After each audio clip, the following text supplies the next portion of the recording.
In a typical city or town, on a typical residential street, including her husband, Mr. John Q, because of a 40-hour week, has the leisure to dream about his favorite sport.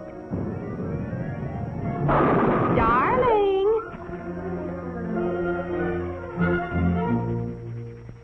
Oftentimes, in a secluded corner of his private den, money in a savings account for emergencies, for summer vacations, and to help put John Q. Jr. through college. In spite of the high cost of being a husband and father, John Q. has a private little nest egg. His practical nature tells him it ought to do more than collect moths. Let's see, where did I put this thing? I know it's... common stock. Do I own any? I don't even know what they are. In that case, it might be a good idea to get a little information with a fellow who owns and operates a company that makes and sells oil drums. Each year, customers buy more and more from our... because he makes a better oil drum than his competitors. One day, customers demand more oil drums than the owner can produce. He figures it will take about $3 million to do the job.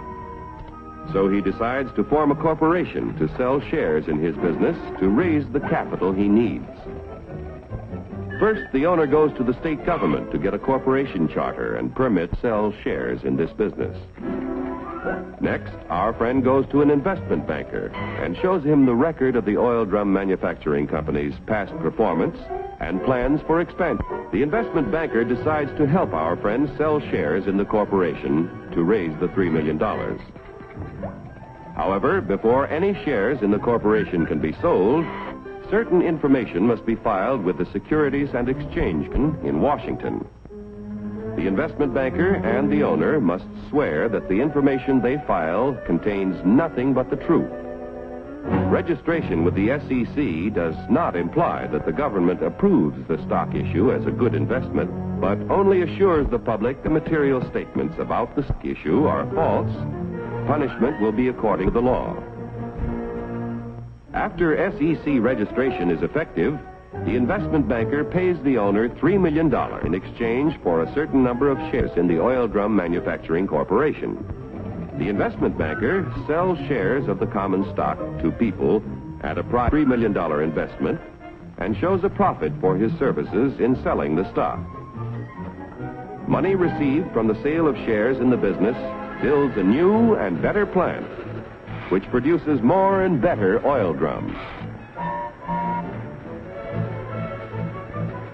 The people who bought common stock own proportionate shares in the corporation, tools, equipment, and all of its assets. Common stockholders elect the directors of the corporation. Directors represent the stock and are responsible for the way the business is run. Directors determine the amount of dividends, if any, to be paid out of earnings to the stockholders.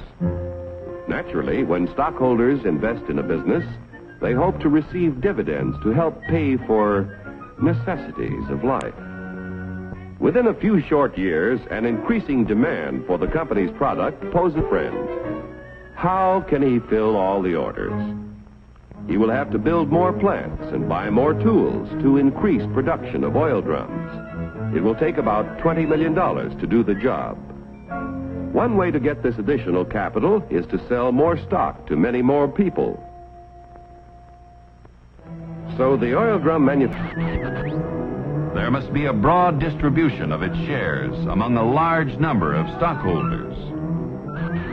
The corporation must show successful $1 million. The proposed stock issue must meet federal, state, and New York Stock Exchange regulations. The corporation must agree to report to its station's application for listing is recommended. The Board of Governors of the New York Stock Exchange finally approves the application and sees that it is made public. Extra, extra, read all about it. Now that the Oil Drum Manufacturing Corporation stock is listed, its name is abbreviated for use on the ticker tape. Each time ODM stock or any other stock listed on the exchange is bought or sold, The ticker tape flashes all over the nation the price and number of shares traded. A buyer in Colorado wants to purchase some ODM stock. The buyer's broker in Colorado sees that the last ODM transaction was at $10 a share. The buyer could buy from 1 to 99 shares, which would be known as an odd lot. But a Colorado friend decides to invest in 100 shares, known as a round lot. The Colorado broker wires the order to his New York office. The buy order is telephoned to the floor of the New York Stock Exchange. It is given to the firm's floor partner, who becomes the representative of the buyer in Colorado. The floor partner goes to the post where ODM stock is traded.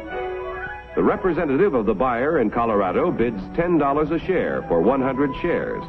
But at the moment, there is no stock offered for sale at this price. In the meantime, however, in Maine, an ODM stockholder who needs cash decides to sell his 100 shares if he gets $10 a share. The Maine broker wires the sell order to his firm's representative on the floor of the New York Stock Exchange. This firm's floor partner, representing the seller in Maine, offers to sell 100 shares of ODM stock at $10 a share. The price of $10 a share is mutually acceptable, and the transaction is made. Like the cowboy in Colorado and the fisherman in Maine, investors all over the country use the facilities of brokers who are members of the New York Stock Exchange whenever they want to buy or sell stock of companies listed on this national market. Yes. Farm machinery, communications, electric light and power, textiles, and countless other industries contributing to a more enjoyable life. The things we need to defend ourselves. Common stock investments in industry is like owning a share in the future of our nation. But remember, as an advantage in owning any kind of property. So get the facts before you put your money to work.